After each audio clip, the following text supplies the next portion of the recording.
Hey, good afternoon, all. I think since morning we have heard a lot about India versus Bharat. We talked about B2B, B2C. We talked about omni-channel. We talked about seasons. And I think when you look at the product being manufactured by brands and by manufacturing and reaching the end consumer, all the dots are connected by logistics. And I think I represent the logistics industry.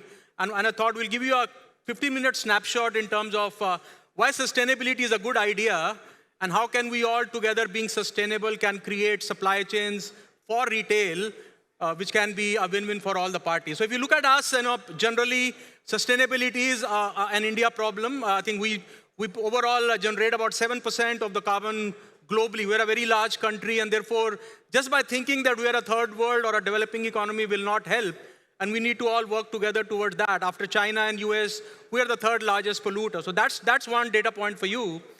Another one is around, we talked about a lot of fashion retailers talking here. We heard a lot of brands. We had a lot of content talk around that. But we basically have about 7.8 million tons of fabric being wasted in India, which is about 8.5% of a global textile waste. So I think when we talk about circularity, we talk about waste. This is not real sustainability. And how can companies like us, how can logistics really help the ecosystem in making it more sustainable? And the last data point is around, if when you talk about logistics, we talk about, connecting the dots with all of you, from a retail perspective.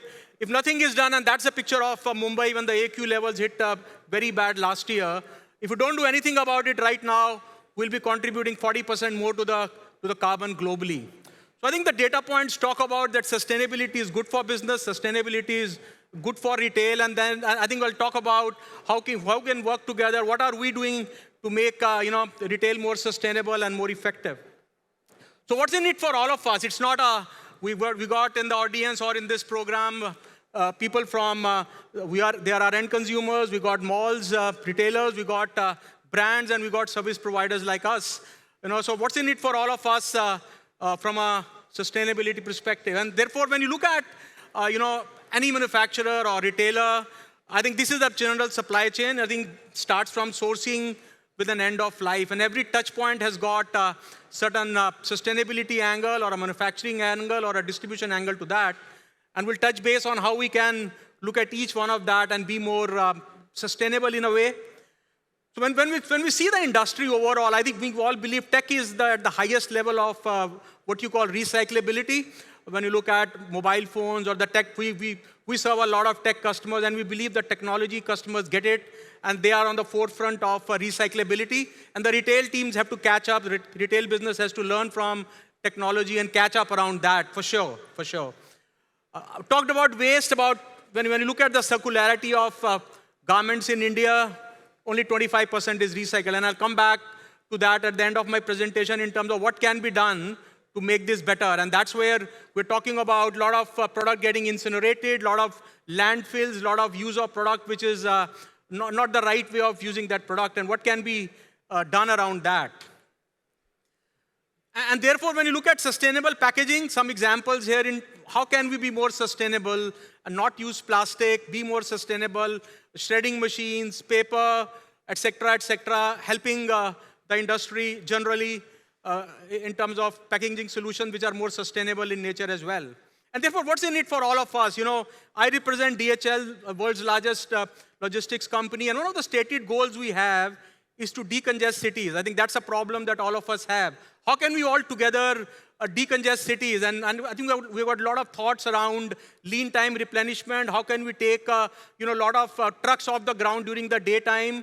There are a lot of intelligent ideas generally called using a larger truck, doing lean time replenishment. And what does that really mean? You take the vehicles off the ground or off the road during the daytime, and you do replenishment during the nighttime. These have worked very well globally.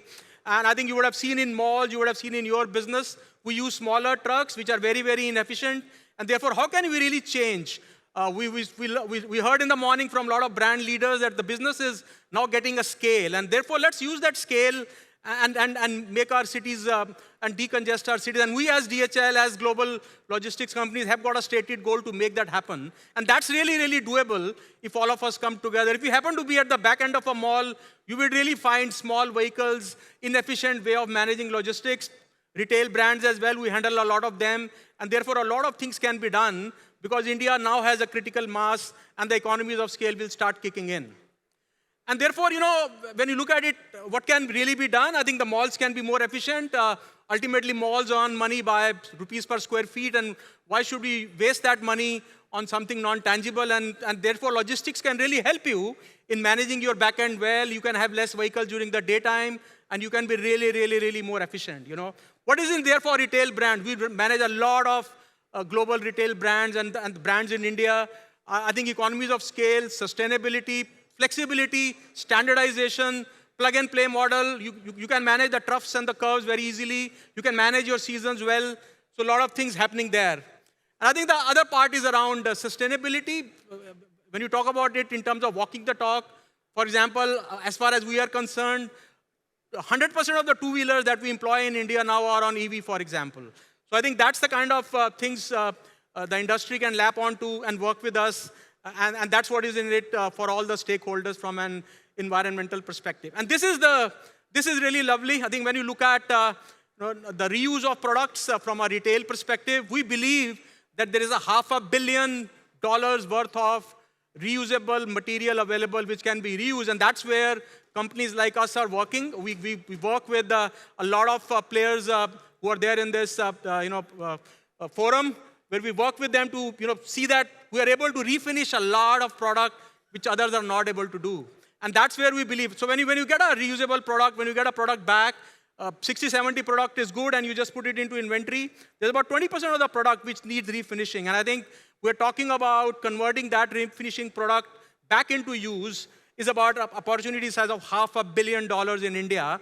And that's what we have been madly working on to see how we can help all of you in making supply chains more sustainable. We can then reuse the product and bringing it back. And all these examples are real India examples. And we can always talk about that and encourage all of you to see that how we can bring this $500 million straight into your bottom line. That's straight money going to the bottom line. If you look at beyond that, I think we'll show, have a look at it. People are choosing to protect our planet by simply switching from buying new to buying used. The concept of reusing, recycling and reselling has evolved over many years, but now through e-commerce, it is shaking up retail markets around the world. Re-commerce appeals to environmentally conscious consumers, as it saves energy and reduces waste by recycling instead. But it also taps into pivotal changes in consumer behaviour. Shoppers are exploring the retail space and trading in unwanted products for extra cash flow, and buying better value used goods at knocked down prices. It means more cash in their pockets, especially important in tough economic times.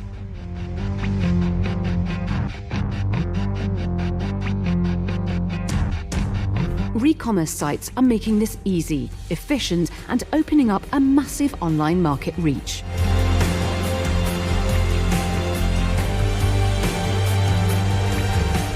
With re-commerce growing over 11 times faster than broader retailing, retailers and manufacturers are purchasing, repairing, or refurbishing all kinds of goods to resell into the secondary market, extending them well beyond their first life cycle. Brand commitment to re-commerce is a commitment to a more sustainable environment. But it makes business sense too, plugging declining gaps in demand and broadening the brand marketplace. DHL has the supply chain networks and processes in place to enable you to realize this ever-growing market opportunity. We can collect, check, repair, and deliver used goods for every sector from fashion to technology, helping you deliver a better tomorrow. Interested in finding out more? Talk with us today. I think we talked about re-commerce here, we talked about reusability here, and these are the 5 key areas. As I talked about, I think the number one bucket is about smart transportation. So it's about, in India, using 100% EV for your last mile. So that's a big one. If you look at the warehouses in India that we run, 50% of the warehouses will be running on solar power, and that's what we are talking in India. By the end of 2024, 50% of DHL footprint would run on solar power warehouses, which means that we are making the supply chain green, and you can make it green as you go by with constant use of the product. When you look at the fulfillment network, I was talking about a plug-and-play model which is more sustainable, which manages your crest and curves, which manages seasonality. And I think that's a model which means that you can be closer to your customers, you are able to meet the timelines, you can have listing on your brand.com and still achieve all the good things that you want to achieve through a marketplace. I talked about the return center where we talked about a €500 million opportunity or $500 million opportunity in terms of our ability to clean spots and bring the material back to life and add value to the P&L. That's a big one. Sustainable packaging we talked about, and analytics in terms of how we can stitch it. So when we talk about the re-commerce piece, these are the kind of 6 key pillars of that. Starts with analytics, talks about the brick and mortar, and these are all examples that we are talking about, or the products which are available in India as we speak about. So I think what I wanted to share with all of you was the fact that sustainability is good for business, it's good for retailers, it's good for supply chain, it's generally good for India. And I think that's the whole theme about moving from a linear to circular economy and working towards helping retailers to make more money, be more sustainable, reuse more products, and make more sustainable cities and a better earth for all of us to live in.